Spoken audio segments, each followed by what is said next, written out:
I am coming to you live from Rythmia in Guanacaste, Costa Rica. Super cool.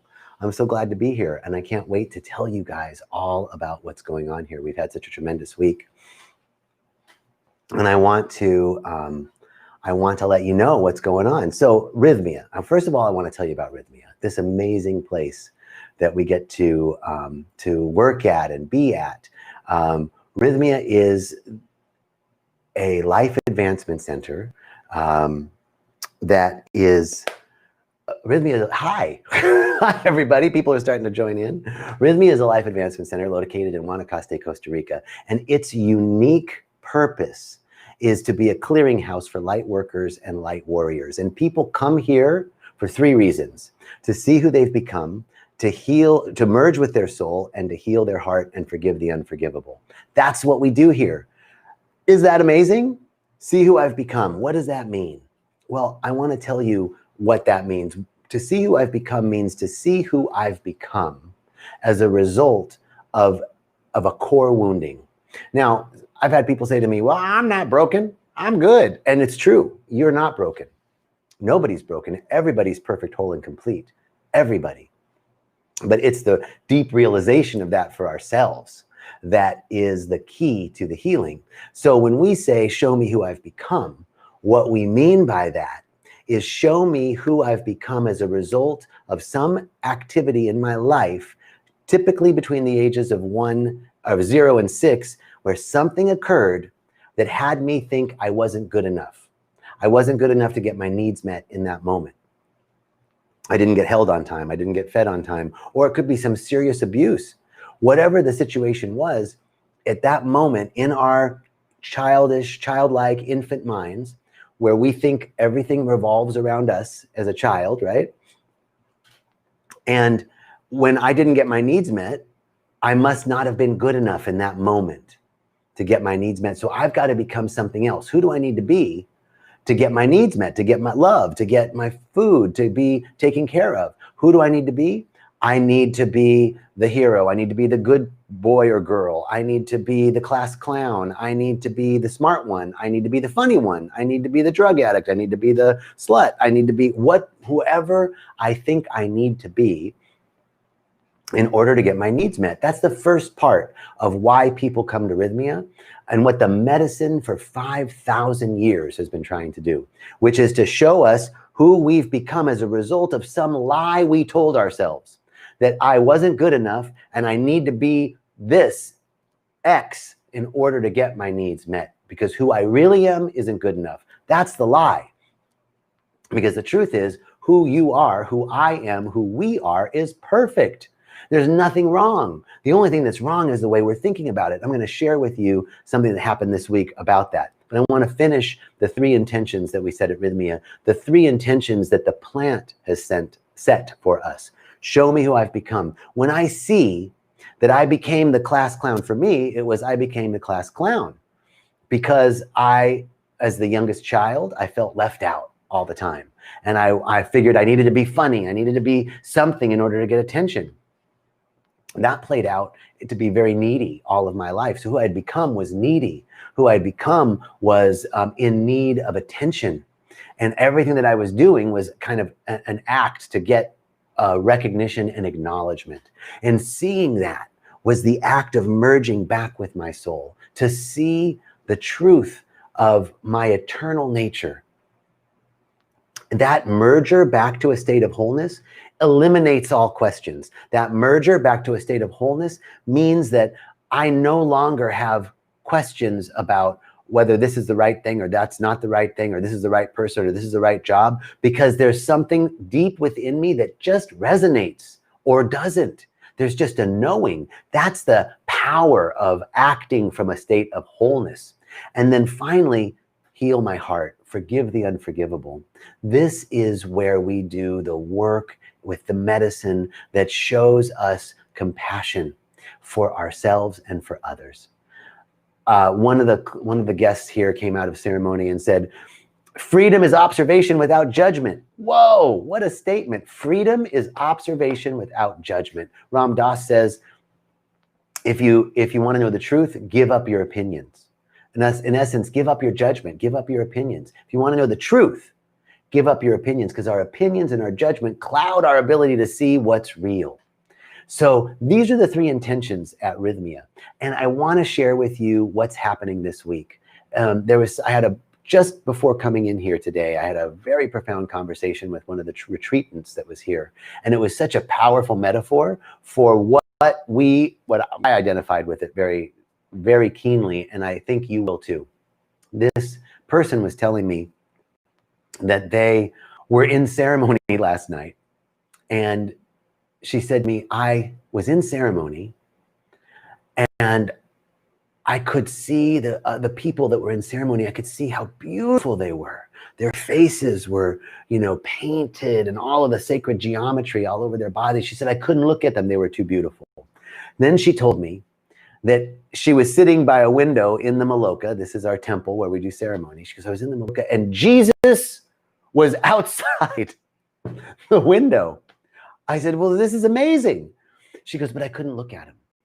It was too beautiful. The light was too bright. And I just kept saying, I know you're there. I know you're there. I can't see you. I don't want to see you.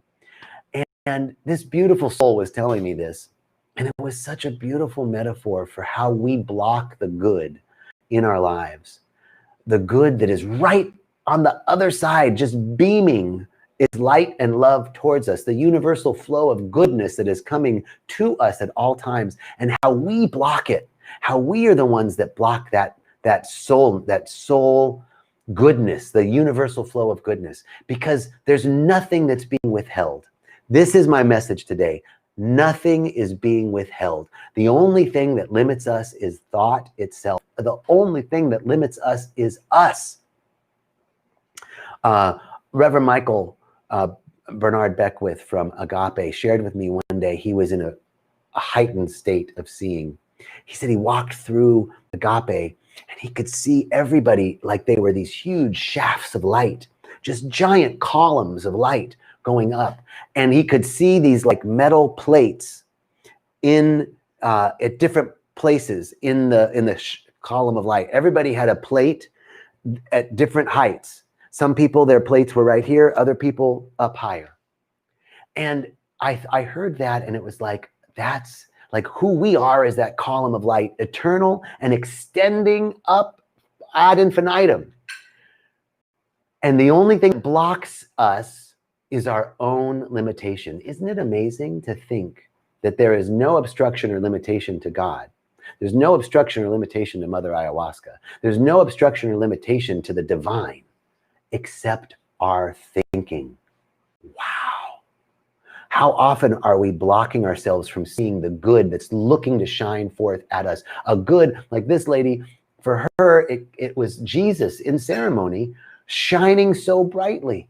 And you know that the presence of the divine sees only our perfection. God's eyes are too pure to perceive inequity.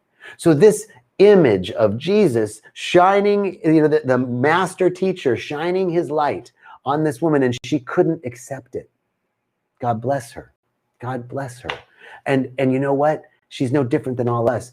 Where in my life am I blocking the good? Where in my life am I not willing to see that which is just seeking to shine forth in my life? This, I think, is a beautiful realization for us to see where we limit ourselves, because nothing is being withheld from us. I went to Egypt with Agape, with Reverend Michael, and we were doing a meditation in the King's Chamber in the Great Pyramid. We were in there, and Reverend Michael led this meditation. It was one of the most powerful meditations I've ever been in the King's Chamber, And he led the meditation, and the ancient name for Egypt is Kemet. So he said, you've come back to Kemet. You were asked to come here. And I'm sorry, I just realized I haven't looked at any of the comments. Hi, everybody. Okay, so I'm going to tell this story and then I'm going to look at comments. He said, you've come here. You've returned here. You were here in ancient times. You were here in the land of Kemet, and you've come back. You've come back here to remind yourself of something. Just like when you come to Rythmia, you're coming to remind yourself of something. You've left yourself a message.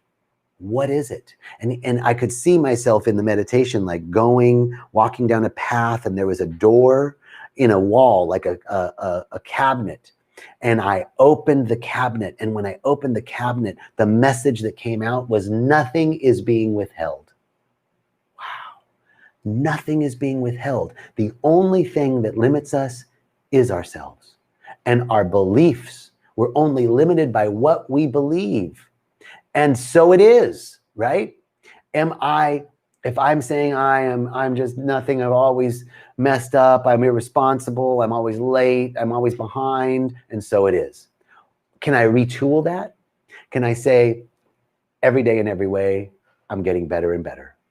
I'm constantly improving. I'm constantly being led and guided by a divine intelligence that knows exactly what the next thing is for me to do. How can I rephrase that? How can I speak in a way that's authentic, that doesn't have me limiting myself with my thinking and my beliefs, but is also true, right? Because if I have a heavy belief that I'm not enough, that I just don't have what it takes, and me to just say, I'm perfect, that's not going to work. It's not going to get past the guard keeper of my conscious mind, which has this belief that I'm not enough.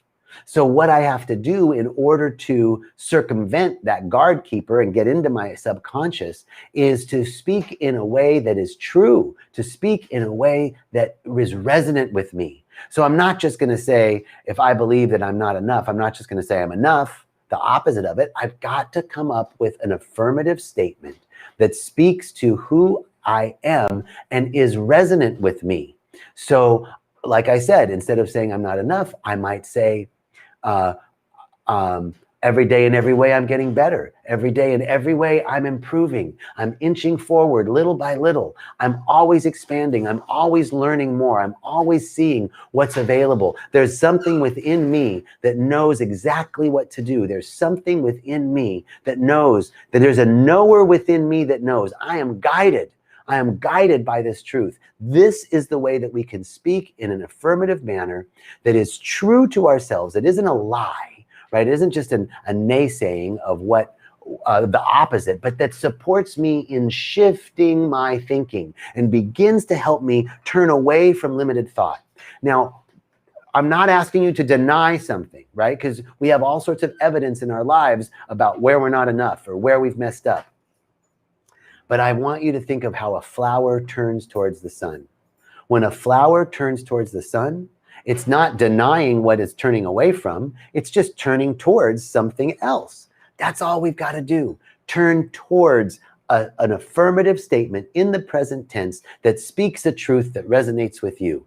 Self-limitation. This is our work. Best way to get rid of self-limitation? Come to Rythmia. come drink some medicine. And I promise you, I've seen it every week since we've been open. And it reminded me that I saw it every week before we closed, that people come in, they have great expectations. Some people drink on Monday night, and by Tuesday morning, there's a good number of people that are like, what the hell did I get myself into? I'm out of here, right? But they stay with it. And by Wednesday morning, there's something miraculous that happens. About 50% of people have gotten a miracle. And by Thursday morning, by Friday morning, rather, another 40%. By Friday, people are walking around here going, oh my God, look at that tree. That tree is so beautiful. It's saying hi to me. Hi, tree, right? This is the amazing thing. We don't have to do anything. We just got to get you up to the Maloka and drink some medicine and watch the miracles occur. So thank you. I want to look at all the wonderful people that are saying hi. Thank you so much. Ingrid from Canada and Lisa and Max, love from the Poconos. Dorota, Juliet, hello from the UK. Dean, hello. Sean, what's up from Northwest PA. Hi, Carolyn from Holland, hello. Gail Scarborough, I'll see you in December. I'll be here. You're coming. And Jessica, yes, universal flow of love and consciousness. Beautiful. Hi, Jennifer Sedini. I love you. Matt, hey, man. Thank you, brother. Donna, great to see you. Debbie, thank you guys so much. Sean, Madeline, I mean, and so many more. I can't keep going on, but But thank you all so much for joining us from France, from Scotland. Okay, I just want to say thank you. I'm so grateful. I'm so thankful. I hope you all have a beautiful rest of your day. And I look forward to seeing you here at Rythmia. Peace and blessings. I'll say it this way. I know that you are led, hey, Rosalind from Las Vegas, that you are led to an ever-increasing good, to ever-widening fields of awareness and an ever-deeper connection with the source of all of life. Thank you. Thank you. Thank you.